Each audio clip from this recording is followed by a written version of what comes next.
Ілон Маск тим часом теж відзначився своєю одіозною заявою. От ексцентричний американський мільярдер вирішив теж у соцмережі X, якою він володіє, висловитися на тему намірів Росії захоплювати українські території.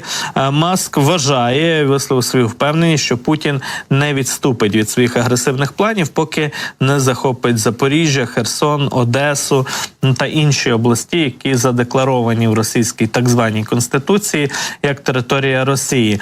Отже, Маск навіть написав про те, що, на його думку, окупація Одеси – це лише питання часу, і воно, власне кажучи, має відбутися, на думку одіозного американського мільярдера. Крім того, він написав, що він впевнений, що Росія не зупиниться, аж поки не включить у свій склад Донецьк, Херсон, Луганськ, Запоріжжя, ось ці регіони, як це заявлено там у російській конституції тощо. Маск не вперше відзначається такими от заявами на користь Росії. Фактично такі заяви грають на користь російської пропаганди. Вони розходяться дуже широко серед аудиторії самого Маска, серед англомовної, світової, глобальної аудиторії. Ну і в цьому випадку знову підігрує Путіну, підсилює таким чином російські пропагандистські позиції Ілон Маск своїми дописами. Ну, в цьому випадку, знову ж таки, ніякої управи на Маска немає. Його вже намагалися урезонити, намагалися говорити з ним як з людиною, мовою аргументів. Якщо етичні, скажімо так, доводи не діють, то принаймні логічні мали би діяти, але на Маска це абсолютно не працює, в нього своя логіка.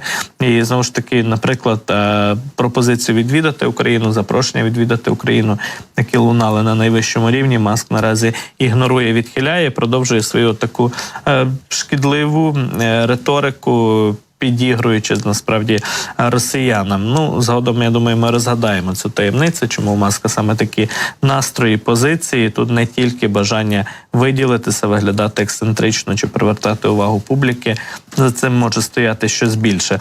Друзі, далі поговоримо якраз про ситуацію на Харківщині. Це ще один регіон, який Путін похваляється окупувати, але не може цього зробити.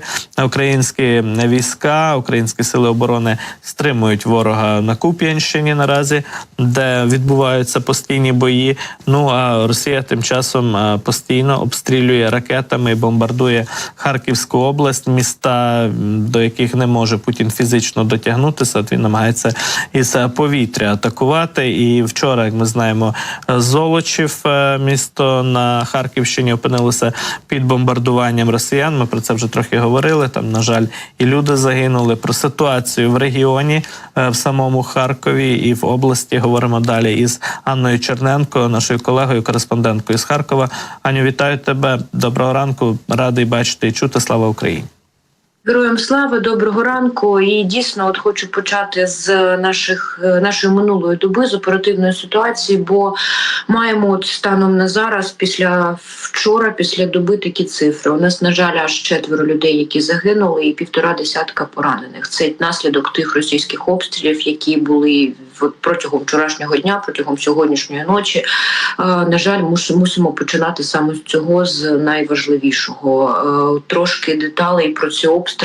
Куп'янський напрямок, який ви згадували, дійсно він залишається одним з найбільш обстрілюваних. Паралельно з ним майже так само північ Харківської області обстрілюється, і жертви серед цивільних людей саме там. Невеличке село Лелюківка, Куп'янщина. Ви знаєте, я вперше сьогодні познайомилася з цим селом, навіть пошукала, що це за населений пункт. В ньому всього за переписом ще попереднім, навіть перед попереднім 40 людей мешканців було. Зараз село дуже розбите, і вчора направили туди іскандер росіяни, і тут для мене розуміння зовсім немає, чому такою ракетою по невеличкому маленькому селу на кілька там десятків хат, і через це, на жаль, є жертва.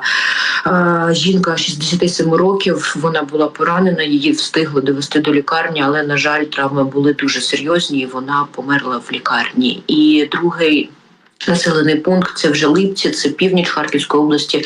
Його дуже сильно засипають з різного виду озброєння. От, зокрема, вчора там обстрілювали з артилерії, з мінометів, і саме мінометний удар прямий в будинок в приватний розбив цей дім. І там загинула жінка. Їй було 75 років.